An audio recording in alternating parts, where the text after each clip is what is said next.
요한계시록에 보면 그 에베소 교회 그리고 버가모 교회에 예수님께서 그 사랑 많으신 예수님께서 사랑한다 하기보다는 미워한다고 말씀하신 부분이 있죠.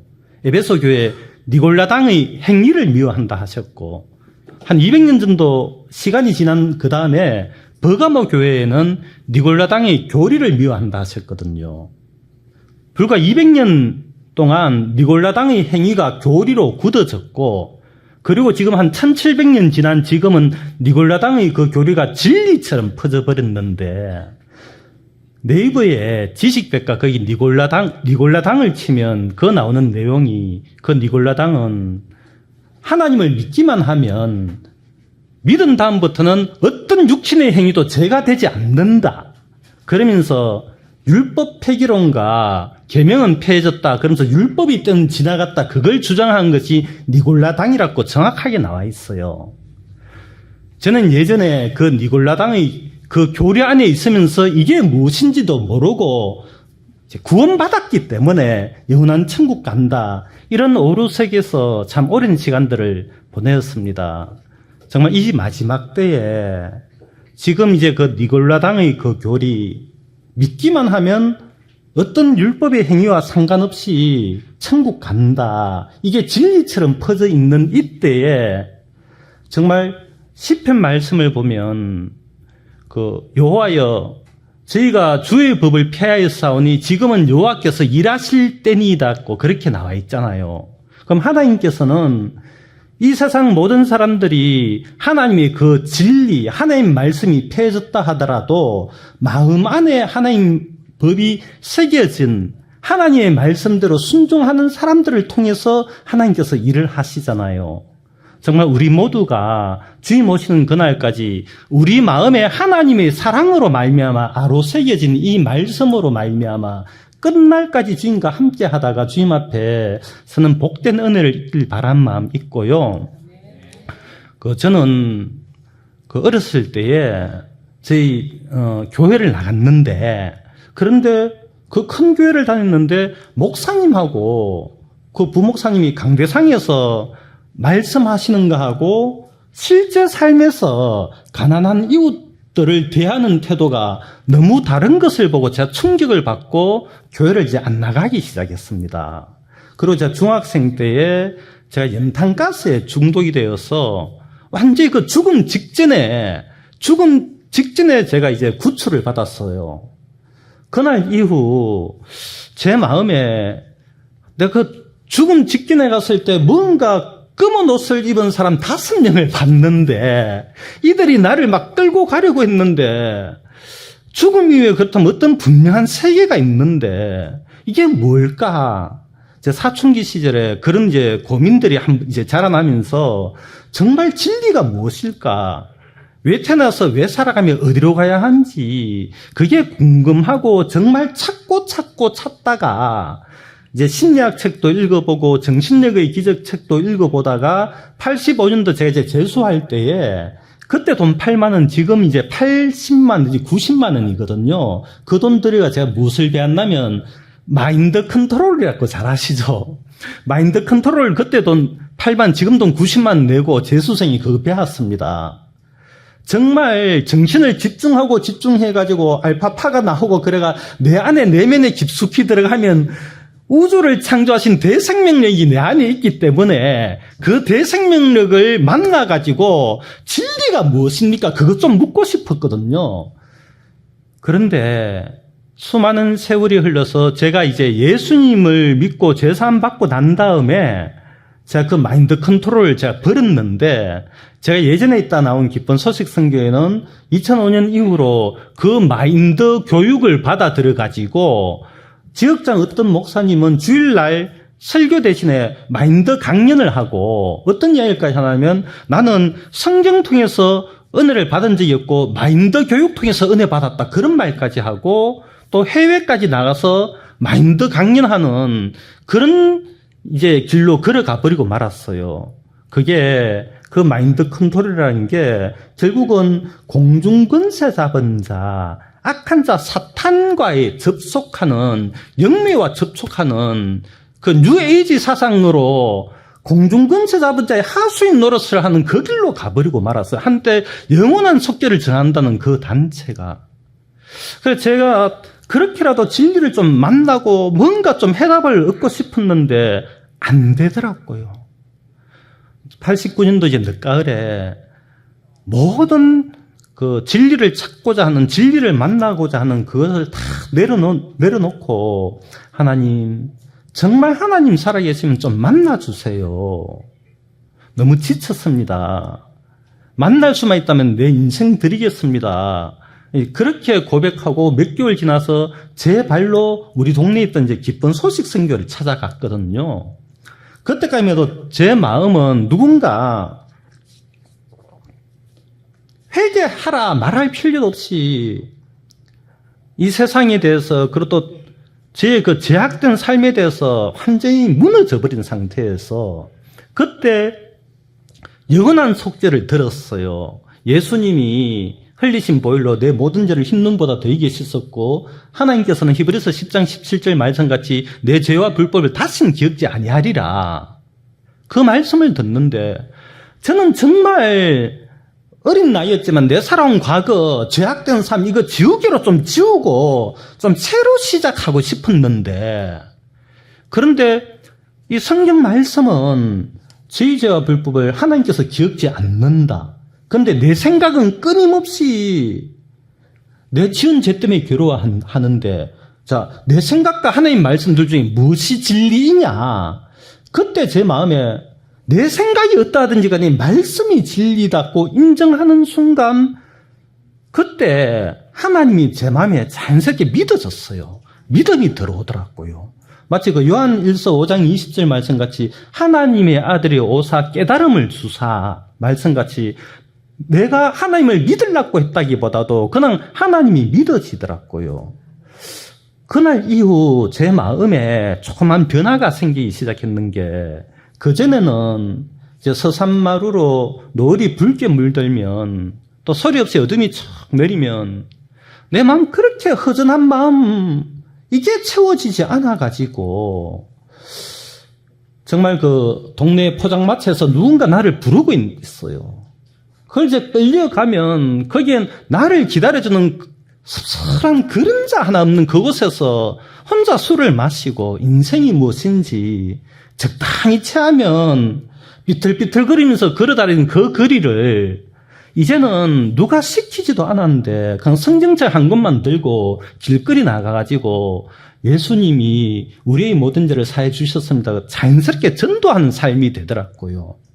그때 그 시간이 너무 좋았는 게, 누군가 시키지 않았지만 정말 이 예수님, 나를 위하여 희생당해주신 예수님 요것만 알더라도 그땐 그렇게 기뻐했고, 또 성경을 읽다 보니까 어느 날 마태복음을 읽다 보니까 예수님께서 사두개인들에게 하신 말씀이 하나님이 짝지어주신 것은 사람이 나누지 못한다. 이 말씀을 읽고는, 나는 장가 안 가고 사도 바울처럼 일평생 그냥 복음 전하다가 막 살라고 했는데 사람이 나에게 짝 지어주신 것이 아니고 하나님이 나에게 짝을 지어주시는구나. 그 마음 들어졌는데, 그 다음날 이제 이웃교회 목사님이 오셔가지고, 유영재 장가 가라, 선을 봐라. 그래가지고 제 아내하고 만나서 이제 가정을 이루었고, 그리고 이제 그때 그 당시에 기쁜 소식 성경 이제 건축 붐이 일어나가지고, 지역장 교회를 짓는다 하니까 당연히 그리 하듯이 우리 이제 전 재산 해봐야 아파트 전세금밖에 없는데 그거 다 팔아 갖다 드리고 이제 선교학교를 가라 하더라고요. 그래서 선교학교 가서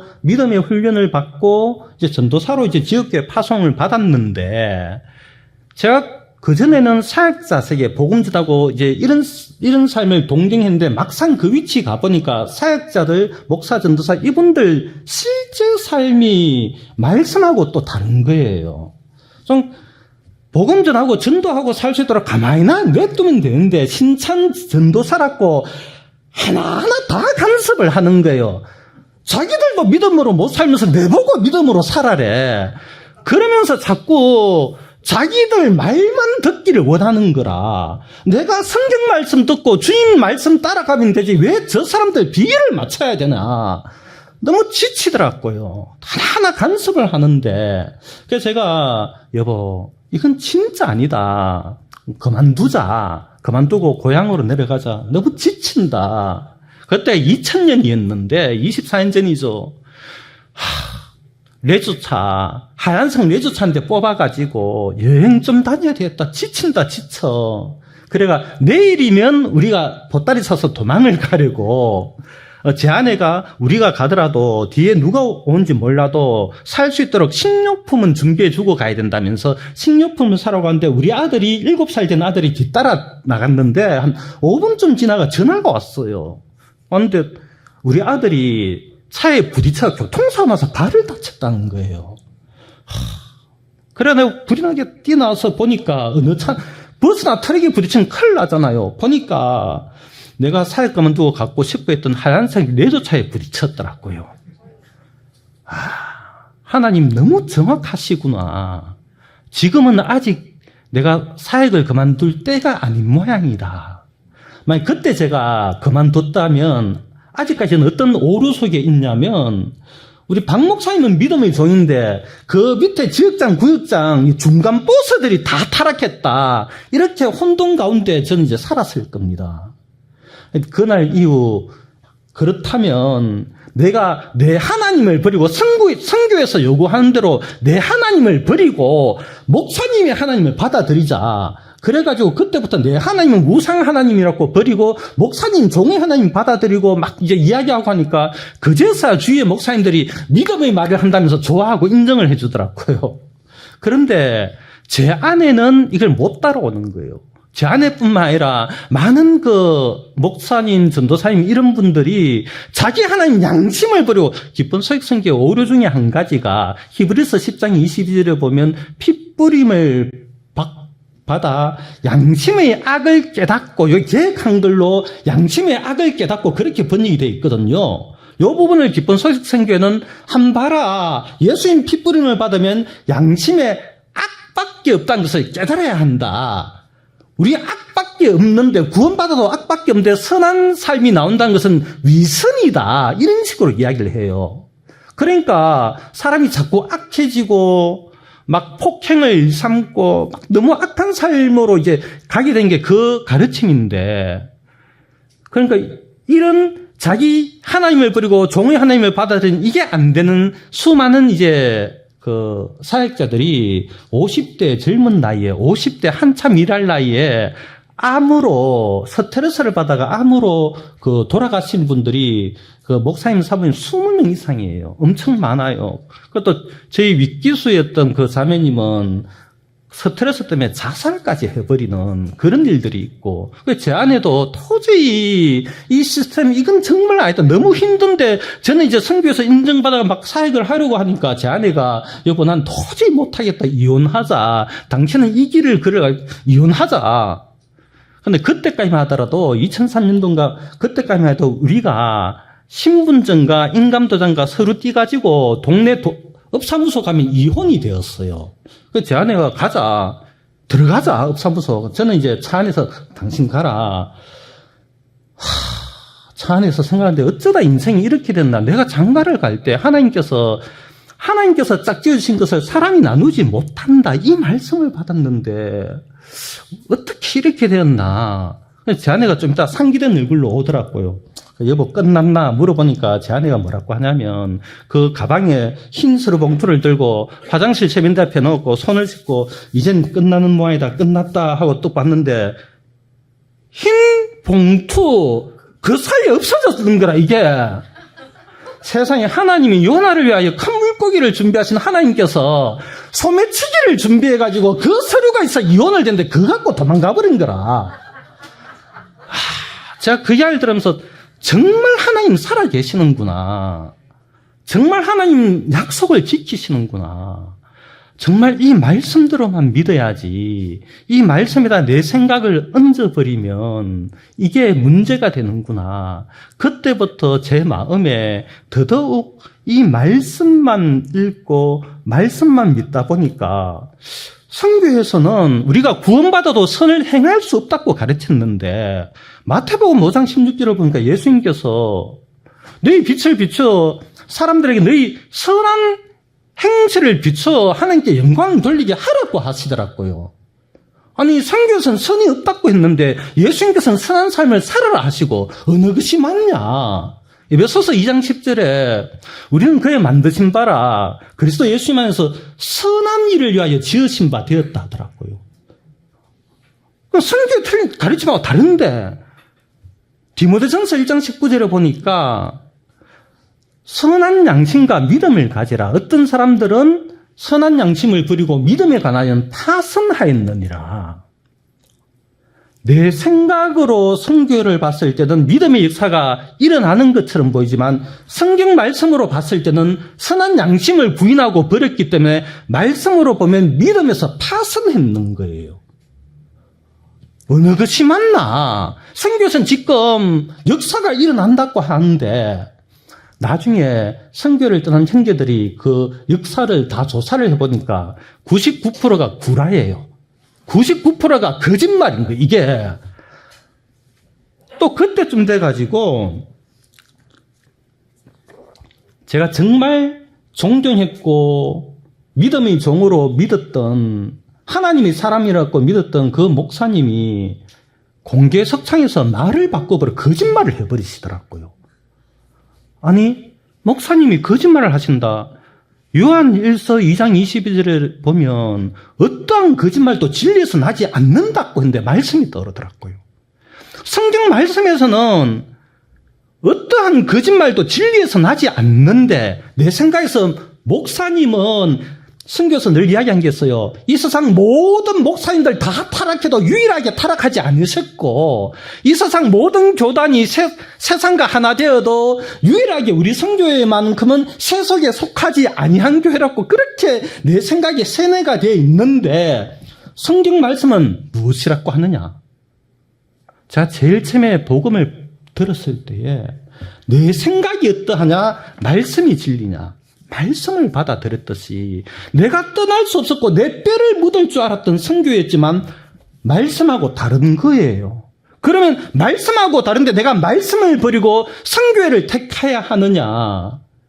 전 그때 그 당시에 그 선교회가 지금처럼 막 타락하고 수많은 문제가 일어나기 전이었어요. 근데 말씀으로 선교를 보니까 믿음에서는 파선하였느니라. 주님께 기도드렸습니다. 주님, 저를 이제는 붙잡지 말아주세요. 그리고 선교를 이제 나왔습니다.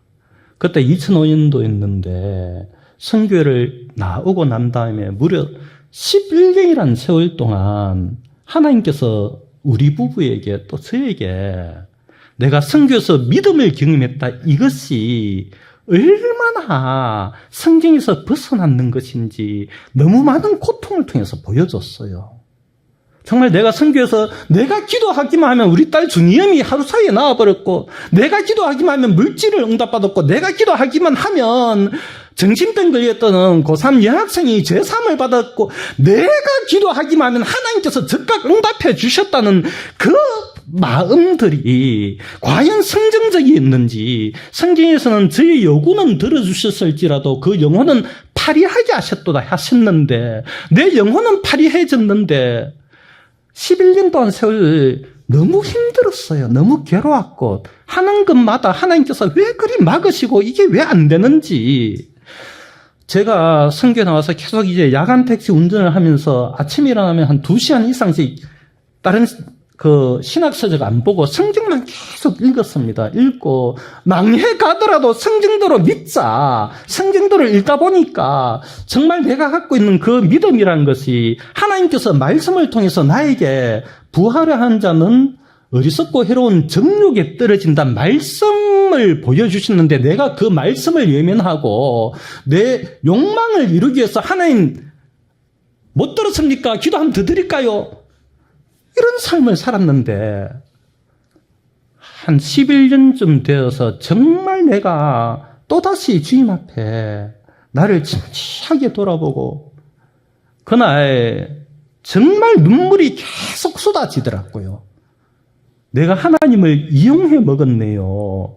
어느 사이에 내가 선교에서 내 하나님 버리고 종의 하나님 그 받아들인 그 종의 하나님의 결과가 이렇게 하나님 말씀과 상관없이 어느 사이 나에게서 하나님은 그 혹부리 영감님이 그 도깨비 방망이 들고 금 나와라 뚝딱 하면 금을 주셔야 하고 알라딘의 그 요술 램프 있는 그인처럼 내가 기도를 주문처럼 막 비비기만 하면 펑 하고 나타나가지고 주인님 무엇을 도와드릴까 하는 이런 하나님이었고 내가 원할 때 심부름센터 직원이 바로 달려와서 도와주셔야 하는 내가 주인이 됐고 하나님은 나의 종이 된 이것을 그 수많은 고통을 통해서 뒤늦게 하나님께서는 진짜 보여주신데 제가 이제야 그거 보고 정말 많이 눈물을 흘리고 하나님 앞에 회개가 되더라고요.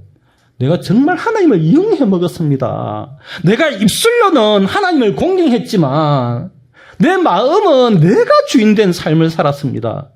누가복음 그 19장 27절 그 말씀 보면 예수님께서 내가 왕됨을 원치 아니한 저 원수를 내 앞에 죽이라 하셨는데 내가 입으로는 예수 그리스도 나의 주님이십니다 했지만 내 마음은 나의 이욕을 쫓아가는 이 삶에서 또 한 번 돌이키게 하시고 그때쯤 제가 전에 이제 간증을 좀 들었다시피 제가 존경했던 또 디교 형제님이 그 환란 통과 예수님 재림을 이야기하셨기 때문에 디교 형제님하고 제가 교제를 제가 거의 끊다시피 했어요.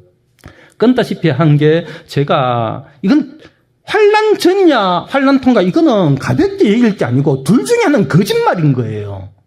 둘 중에 하나는 뭐 아무거나 있다고 우리가 주인과 함께 해서 뭐 주인 생기다가 가면 되지. 아니 이거 정말 성경대로 믿으면 마귀의 속임수인 거예요. 그런데 제가 환란전 비밀 휴거를 킹제임스 진영의 2군데 신학원하고 형제 모임의 1군데 신학원에서 통신 강조로 그렇게 정말 마스터를 하다시피 환란전 비밀 휴거를 믿었는데 근데 저도 성경을 읽고 말씀대로 순종한 삶을 걷다 보니까 자꾸 성경 말씀이 이야기하는 거는 환란전 비밀 휴거의 그 마음하고 다르더라고요. 주인과 함께 고난받는 삶인데 환란전 비밀 휴거 지금 우리는 평안한 이 은혜의 시대다. 그런데 무슨 은혜의 시대에 북한, 중국, 미얀마, 인도 IS가 얼마나 기독교인들 죽이고 합니까? 그럼 그들은 지금 환란 가운데 있는데 그러면 우리가 평안하다고 해가지고 이거는 공의로운 하나님이 설명이 안 되는 거예요. 그리고 제가 이 말씀을 정말 환란 통과 예수님 재림 이게 성경에서 자꾸 그걸 보여주고 그때쯤 제가 교회사를 살펴서 읽어보더라도 초대교회, 중세 때에 그 순교를 당하는 그분들의 마음 자세하고 지금 환란 전 비밀 휴거를 주장하는 우리들의 마음 자세가 다른 거예요. 이게 왜 이럴까? 그때 이제 어떤 지인이 저에게 책자를 한 권 보내줬는데 그 책자가 뭐냐면 환란 전 비밀 휴거 성경 교사하고 환란 통과 예수님 재림 성경 교사들이 100년 전에 토론을 벌였던 그 내용 그대로 보여주더라고요. 그거 보니까 환란 전 비밀 휴거를 지냈던 분들이 토론하고 난 다음에 환란 통과 예수님 재림으로 넘어오시더라고요. 그런데 환란 통과 예수님 재림을 지냈던 성경학자들은 토론 후에 환란 전 비밀 휴거로 넘어간 분이 한 분도 없어요. 그 결정적인 이유를 이야기하는데 우리가 잘 아는 그 빌라델비아 교회 네가 내 말을 지켰은적 나도 너를 지켜. 그렇지. 제가 환란전 비밀 휴거를 믿고 있을 때 한바라 빌라델비아 교회 환란전에 휴거를 해가지고 지킨다고 했잖아. 그런데 그 지킨다는 그 의미가 이 땅에서 공중으로 위치 이동해서 지킨다는 것이 아니고 이 땅에서 환란 가운데 지킨다는 그 원어의 의미랍니다. 이걸 증명하는 게 요한복음 17장 15절에 예수님께서 내가 저희를 위하여 비옵는 것은 저희로 세상에서 데려가기 위함이 아니고 이 땅에서 보존하도록 기도한다. 거기도 지킨다는 그 헬라어 테레오라는 의미가 공간 이동이 아니고 이 땅에서 지킨다.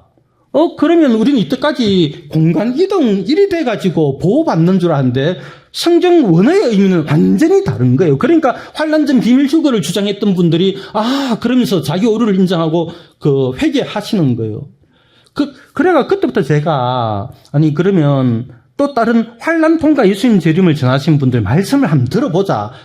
내가 진리를 다 소유할 수 없다. 나도 오류가 있을 수 있다. 내 교리의 틀을 내놓고 들어보자 싶어서 딱 들어보는데 어떤 분이 또 어떤 이야기를 하냐면 그 환란 통과 예수님 재림을 열심히 전한 킹 제임스 진영의 정모 목사라는 분이 늘 이제 하신 말씀이 데살로니가 전서에서 4장 16절 17절 거기 보면 우리가 공중으로 낚아채어서 거기서 공중에서 주님을 만난다, 영접한다. 이게 환란전 비밀 휴거라고 늘 이야기했거든요. 그래서 저도 공중에서 만나서 공중에서 7년 동안 이제 난리 났어요.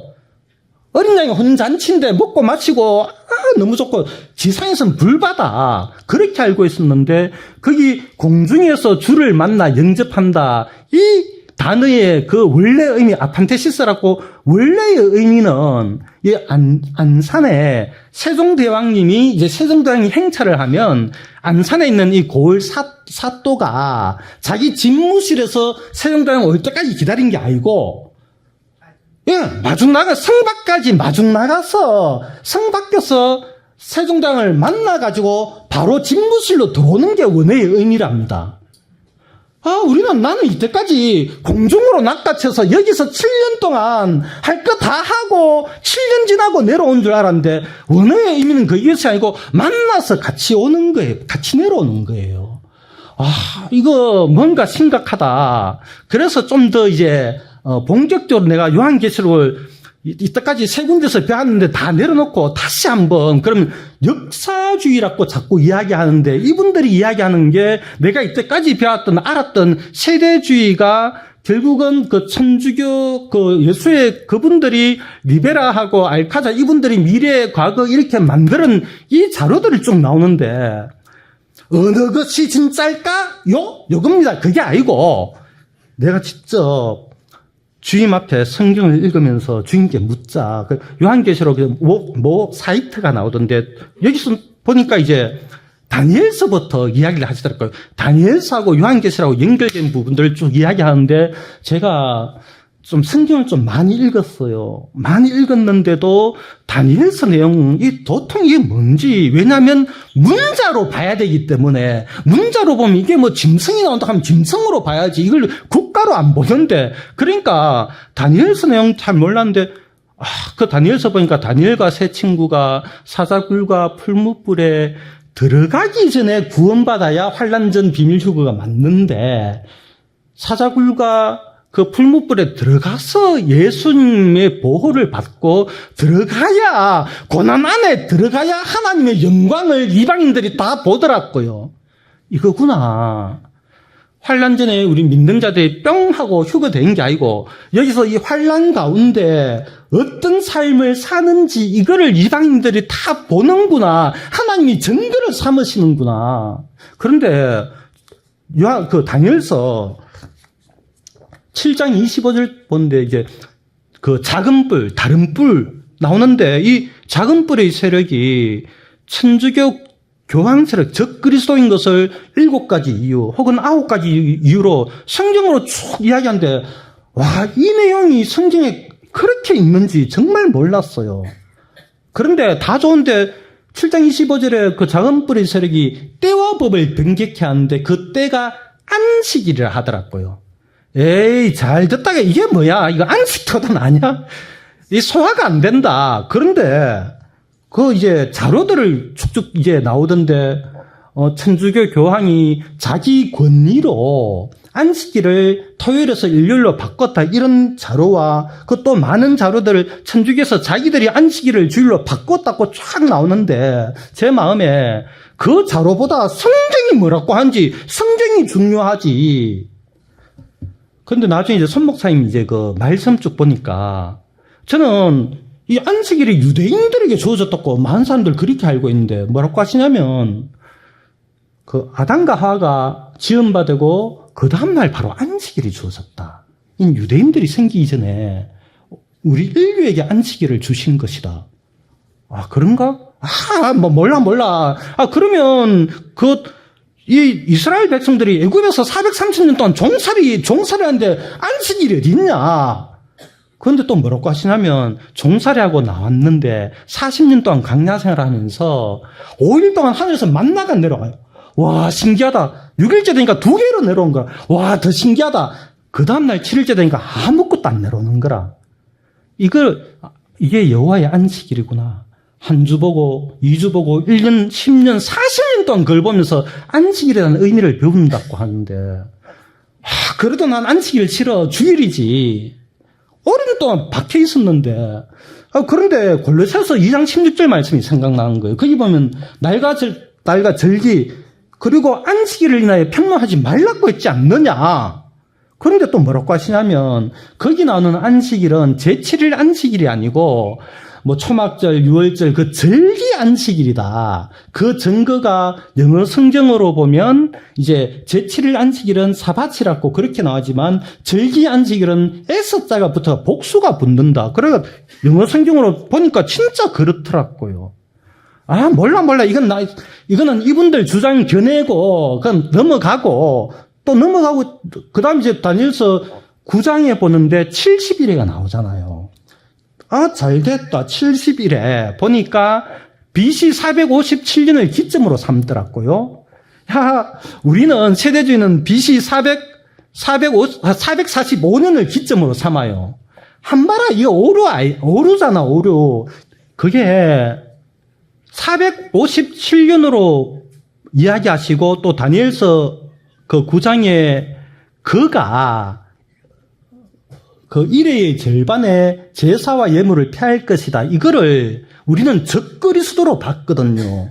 적그리스도가 앞으로 휴거가 일나고 나면 3년 반 지나가지고 평화의 때 지났을 때 성전에 들어가서 제사와 예물을 피한다. 이렇게 배웠는데 그런데 그가 예수님이시고 예수님이 70일의 중간에 십자가에 못 박히심으로 말미암아 제사와 예물을 피한다. 이렇게 이야기하시는데 제가 다른 이제 문법을 많이 알고 있는 세 분한테 이 내용을 보냈어요. 어느 것이 맞느냐. 그러니까 그 세 분 모두 세대주의 배운 분들인데 그 내용을 쭉 보면 우리는 이때까지 그가 적그리스도인 줄 알았는데 앞뒤 문법을 보면 그가 예수님 맞다고 하는 거예요.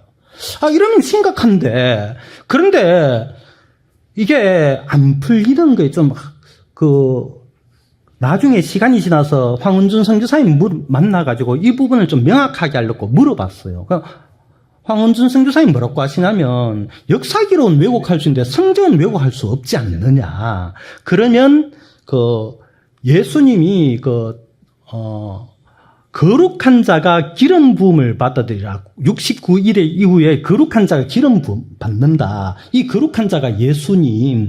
기름 부음 받는 건 침례요한한테 침례를 받는 그 연도가 누가복음 3장 1절에 티베리우스 황제 15년 이때가 AD 27년이지 않느냐. 하면 AD 27년 거꾸로 69일에 483년을 거꾸로 역산하면 나오지 않느냐. 그래 거꾸로 역산해 보니까 진짜 BC 457년이더라고요.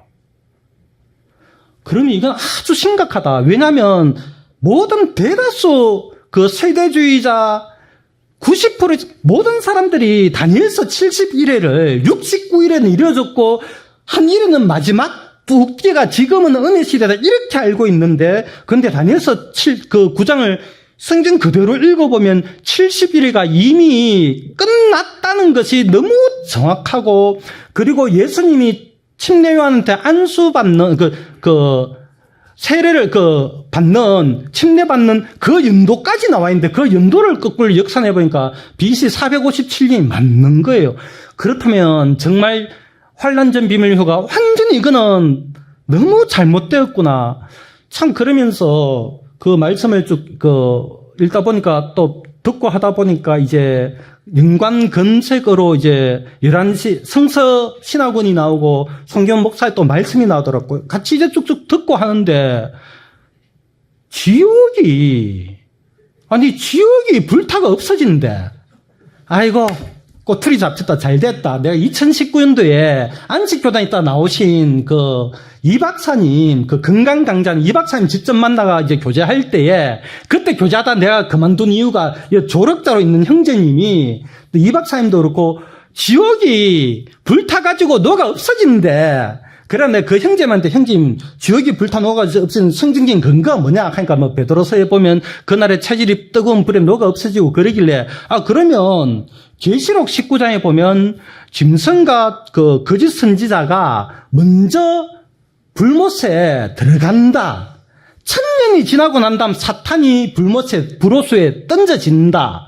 그럼 당신들 말씀대로 불에 녹아가 없어진다면 1000년 동안 짐승과 거짓 선지자가 왜 존재하냐? 말을 못 하더라고요. 그 뒤에 보면 세세토록 고난받는다고 했지 않느냐 하니까 그 말을 못 하더라고. 그래 그 교제를 그만뒀는데 잘 됐다. 서 목사님 말씀하면 지옥에 대해서 내가 또 한번 따져보자 싶어 쭉 듣는데 그 세세토록이란 그 원어의 의미를 이야기하더라고요. 아니 뭐라고 하시냐면 그 베드로서에 또 유다서에 소돔과 고모라 그 성이 영영한 불의 형벌을 받음으로 그래 영영한 이게 내가 그 계시록에 있는 세세토록과 똑같은 아이오니스 뭐 아이온 그 단어더라고요. 그럼 지금도 불타고 있어야지. 누가 껐지? 꺼졌잖아요. 그런데 이제 베드로전서 베드로후서인가 거기 말씀에 똑같은 소돔과 고모라서인데 죄가 되게 하사 영영한 교훈을 삼았다. 죄가 된 교훈이 영원한 것이지 불이 영원한 불 같으면 아직까지 불타고 있었는데 왜 꺼졌지? 근데 또 이제 어떤 말씀하시면 이 영원한 이 단어가 구약시대에 요나서 2장에 보면 물고기 뱃속에 들어가서 개역 한글로 보면 종신토록, 험정료로 보면 영원토록 그 단어가 나오거든요. 종신토록 영원토록 했는데 물고기 뱃속에 요나가 아직 있어야 되는데 3일 만에 나왔지 않습니까? 이거 뭔가 문제가 있다. 그런데 이제 한나가 그 사무엘을 엘리야한테 바칠 때도 영원토록, 그리고 히브리 종들이 귀를 뚫을 때 영원토록, 예루살렘에 불을 놓아가 영원토록 했는데 모두 다 꺼지고 사무엘이 영원히 살아있는 게 아니고 살 동안인데 그 영원하다는 그 의미를 정확하게 알고 나니까 이렇구나. 그런데 그것도 그 목사님 말씀을 듣다 보니까 무엇을 똑같이 이야기하냐면 죽으면 난 이때까지 천국 갈 사람들은 낙원에 가 있고 지옥 갈 사람은 음부 가 있고 그걸 난 열심히 공부해서 배웠는데 잠닫고 하는 거예요.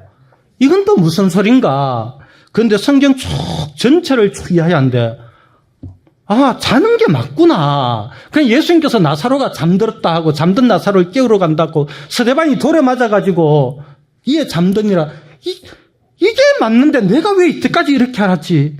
그런데 그 말씀도 쭉 듣다 보니까 이렇게 바벨론의 취하게 한 포도주 어디서부터 시작된지 영혼 불멸의 사상이 어디서 시작된지 그 근원부터 쭉 이야기하는데 정말 성경에 예수님만이 불멸하시다 했는데 정말 이때까지 이렇게 속았구나. 이렇게 잘못 알고 있었구나. 정말 너무 이제 마음에 충격이 오고 하나 성경대로 따지고 성경대로 살피다 보니까 이게 맞더라고요. 그런데 내 주위에 수많은 사람들, 수많은 지인들 이야기했다가는 이거 어떻게 접근을 해야 하나. 그런데 이제 계속 계시록에 또 계속 이제 듣고 공부하는데 14장쯤 또 가는데 제가 예전에 계시록을 듣고 공부하고 그럴 때에 계시록 12장 17절하고 14장 12절에 하나님의 계명을 지키고 예수의 증거를 가진 자, 이 말씀을 제가 예전부터 이거 우리가 다 휴거되고 없으면 남아있는 사람들이 우리도 안 지키는 하나님의 계명을 그때 지켜야 되나? 이게 말이 안 맞다. 왜냐하면 잠언 4장 4절에도 보면 나의 아들아 나의 계명을 지키라 그러면 살리라 했다. 그리고 요한복음 14장 15절에도 예수님께서 네가 나를 사랑하면 나의 계명들을 지키리라 하셨다. 그러면 내가 세대주의 교리로 눈이 막혀가지고 내가 하나님의 계명들을 순종하는 지킨 사람을 내가 못 만나봤다고 해서 이거 아니다. 지금 어느 시대다. 계명 지킬 필요 없다. 이건 아닌 것 같아. 말씀하시면 그대로 받고 그대로 믿어야지. 제가 그런 마음들이 있었어요. 그런데 계시록 14장에 우리가 휴거가 되고 나면 천사가 공중을 날아다니면서 복음을 전한대요. 내가 그 성경 교사하고 그 형제한테 형님 그게 말이나 되는 소리입니까? 하니까 문자대로 믿어야 되는데 문자대로. 형제님 그때 우리는 공중에서 삼펜 터뜨리고 있을 건데 이 땅에서 나무늘보가 기어다니면서 복음을 전하는지 말든지 그거 내가 알아야 됩니까? 저기 있다며. 그러면 무슨 복음입니까? 하니까 영원한 복음입니다 하는 거예요. 영원하다는 게 왜 환란신에 그때 등장하느냐? 영원하다면 창세기부터 있어야 될 거 아니냐? 그 복음 내용은 어떤 내용이냐? 그러니까 심판의 시간이 이르렀으니 하나님을 두려워하고 경배하라. 하늘과 바다와 땅과 물들의 권한을 만드신 하나님께 경배하라. 이게 복음의 내용입니다 하는 거예요. 진짜 이해 안 되네. 복음이란 것은 양잡고 서잡고 예수님 십자가에 달려가 피를 질질질질 흘려가지고 우리 죄를 없애는 것이 복음이지 않습니까? 그런데 하늘과 땅과 바다와 물들의 근원을 만드신 분께 경배하라. 이거 듣는다고 구원 받습니까? 형님, 문자대로 믿어야 된대요. 진짜 답답하다. 그게 참 안 풀렸어요. 그때 2014년도였어요. 그런데 제가 정말 하나님의 계명을 내가 지켜서 구원받으려는 것이 아니고 하나님이 먼저 나 같은 자를 사랑해 주신 그 사랑이 성령님의 내 마음에 부어진 바 되니까 제가 자원해가 하나님의 계명들을 엎조리고 주야로 엎조리고 어떤 지킨 삶으로 마음이 자연스럽게 형성이 되었는데 그런데 워낙 오랜 세월 계명의 율법에 해방받은 삶을 살았기 때문에 분명히 10계명인데 막 외우다 보면 8가지밖에 안 돼. 2개는 뭐 빠졌지? 또 막 외우다 보면 이제 9가지밖에 안 돼. 그러다가 제가 이거 역사주의 이 말씀을 듣고 손 목사님 말씀을 들으면서 이제 대충 하는 게 아니고 정확하게 한번 알아보자. 그래서 이제 10계명이 어디 나오냐? 이제 10계명 나오는 그 출애굽기 말씀으로 돌아가가지고 쭉 하나하나 이제 읽으면서 안식일 8절에 안식일을 기억하여 거룩히 지키라 하셨는데 11절에 엿새 동안에 주가 하늘과 땅과 바다와 그것들 안에 있는 모든 것을 만들고 이 말씀 어디서 많이 받는 말씀인데 10년 전에 그렇게 내가 안 풀렸던 복음의 내용이 뭐냐? 그러니까 하늘과 땅과 바다와 물들의 근원을 만드신 분을 경배하라. 계시록 14장에 있는 11절이든 그 말씀 안 풀렸던 그 말씀이 세상에 여기 있어. 안식일 계명이야. 이 말씀이 왜 여기 있지? 이 말씀 여기 있으면 안 되는데. 하늘과 땅과 바다와 물들의 근원을 만드신 하나님 그날에 주님께서 안식하셨느니라. 제 마음에 큰 충격이었어요. 왜냐하면 10년 동안 그 부분이 왜 복음이라면 십자가 피를 흘려야 그게 영원한 복음이지 영원한 복음이라고 해가지고 하늘과 땅과 바다와 물들의 근원을 만드신 분께 경배하라. 난 그 영원한 복음이 이해가 안 되는데 안 풀리는데 그런데 그 계시록에 있는 하늘과 땅과 바다와 물들의 근원을 만드신 분께 경배하라. 이 하나님의 정신이 안식일 계명 안에 있는 거예요. 내가 정말 뭔가를 잘못 알고 있구나. 뭔가 내가 정말 잘못 알고 있다. 인자는 안식일의 주인이란 말씀이 그때 떠오르더라고요.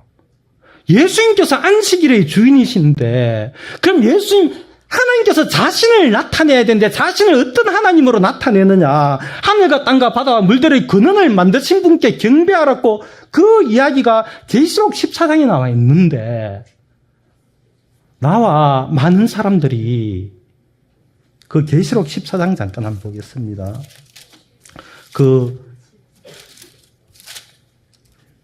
계시록 14장 7절에 이 말씀 지나가지고 9절에 그의 표를 받으면 하나님의 진노의 포도주를 마신다 하잖아요. 수많은 사람들이 짐승의 표만 안 받으려고. 짐승의 표가 무엇일까?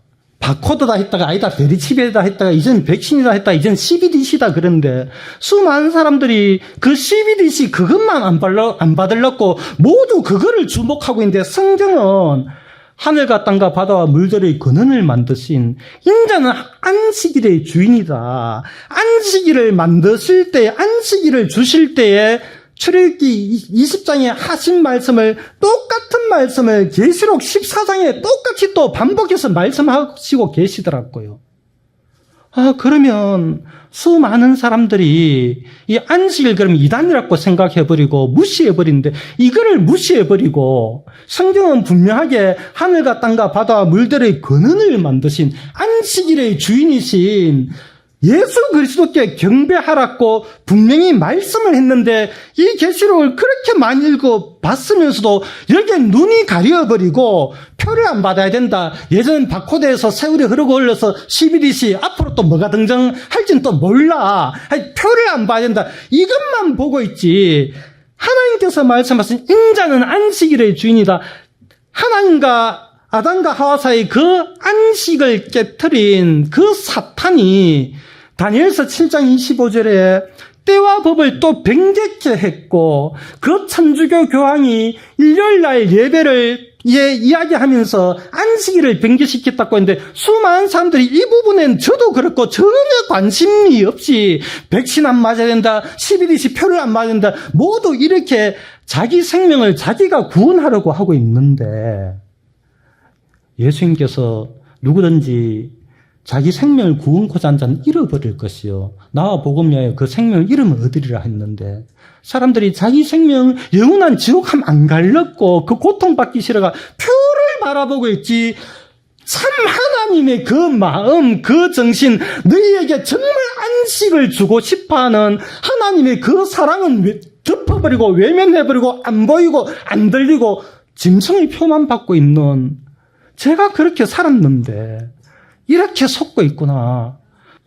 이제 몇 개월 지나가 제가 이제 손 목사님 처음으로 만났을 때에 목사님 안식일의 중요성을 좀 이제 알게 됐습니다 하니까 목사님이 우리가 안식일을 준수하다 보면 내가 안식일을 지킨 것이 아니고 안식일이 우리를 지킵니다. 그 말씀을 하시더라고요.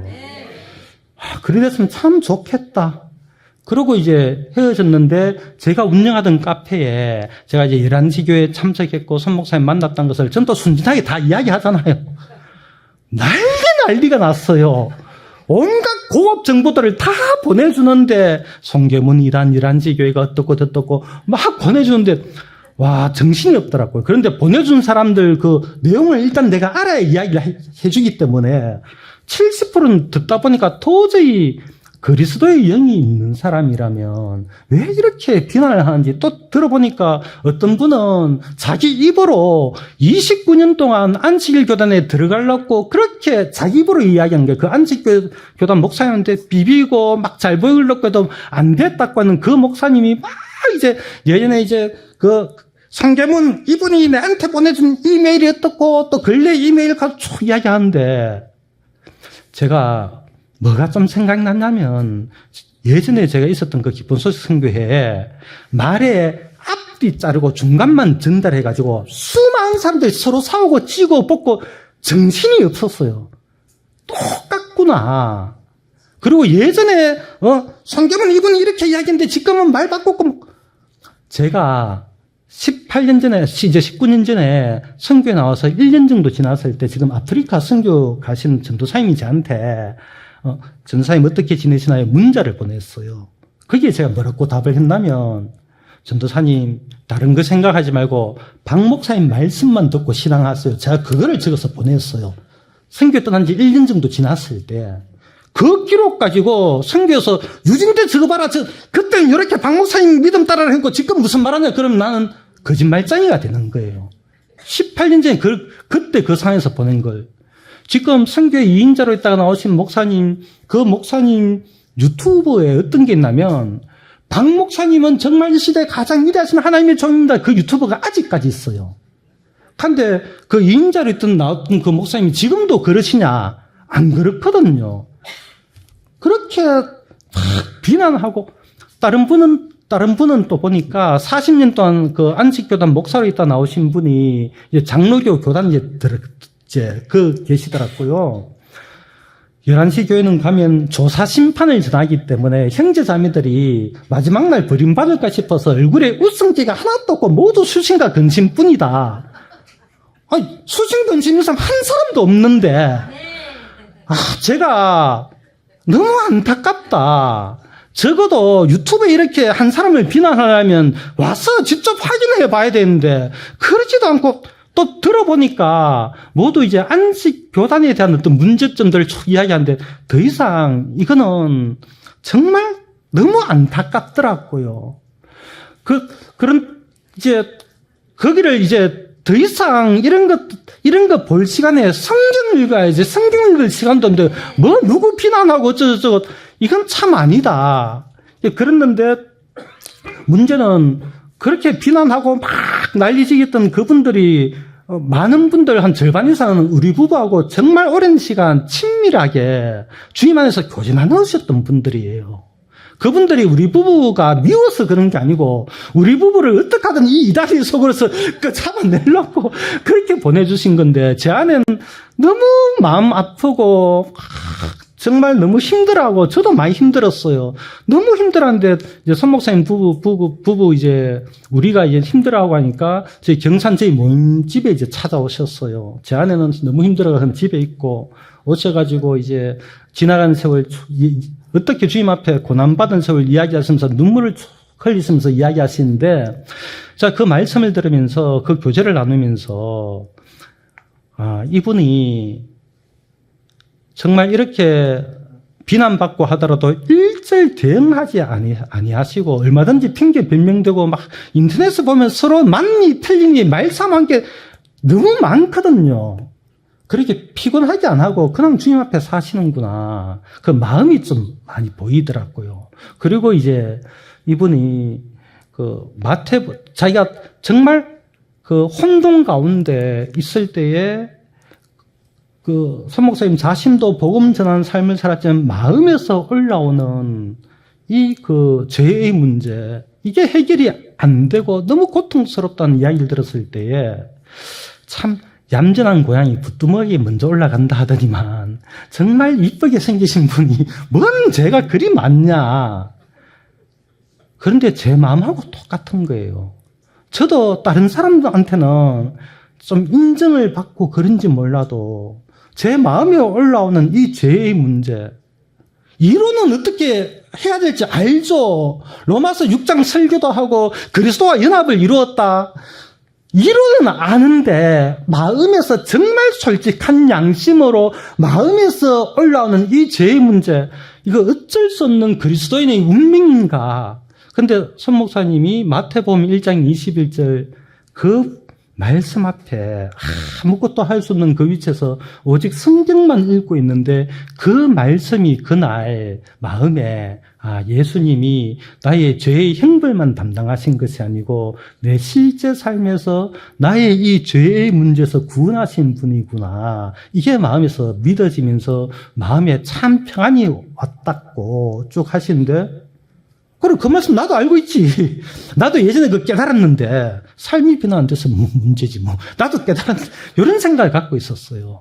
그런데 한 달 정도 지났을 때에 지금은 이제 부산 예사랑교에서 함께 신앙생활하는 이제 김형재님이란 분이 계시는데 전화가 와가지고 이제 이리저리 이제 물어보는 거예요. 자기도 이제 예사랑 말씀을 듣는데 그러면서 쭉쭉 물어보면서 어떤 변화가 형님 삶은 어떻게 달라졌습니까? 저한테 이제 물어보는 거예요. 그럼 이제 통화를 하면서 그래 나는 다른 것보다도 성경 말씀대로 진짜 이 말씀대로 하나님이 나를 사랑하신 그 사랑이 너무 감사해가지고 내가 계명 지키는 율법 행위 구원론자가 아니라 감사해서 우러나와가지고 말씀대로 순종하는 삶을 주야로 묵상하면서 사는데 그렇게 이야기하고 있는데 어느 사이 내 마음에 그렇게 나를 힘들게 하고 수시로 너무 부지런하게 시도 때도 없이 찾아오는 이 죄의 권세가 어느 사이에 나와 상관없이 구별된 게 그날 보이더라고요. 통화하면서 나는 죄를 안 지으려고 했는 게 아니고, 죄와 막 치고받고 싸우려고 했는 게 아니고, 다만, 하나님의 그 위대하신 말씀, 우리 위대하신 하나님의 이 말씀이 세상 사람들은 모두 폐해졌다고 무시해버리더라도, 내 마음에서는 이 하나님의 말씀을 생명보다 소중히 여기면서 주야로 묵상하고 살아가고 있는 동안, 어느 사이 내 마음에서 끊어야 끊어지지 않던 이 죄의 권세가 더 이상 힘을 발휘하지 못하고, 끊어져 있는 게 보이더라고요. 이게 손 목사님 말씀하신 그거였구나. 내가 안식일을 지키다 보면 내가 안식일을 지키는 것이 아니라 안식일이 나를 지키고 보호하신다. 내가 하나님의 말씀을 높이다 보니까 내가 하나님의 계명을 지킨 삶이 아니라 하나님의 계명이 나를 이 더럽고 추악한 그 말도 못할 죄의 건서서 해방시켰구나. 이게 믿어진다.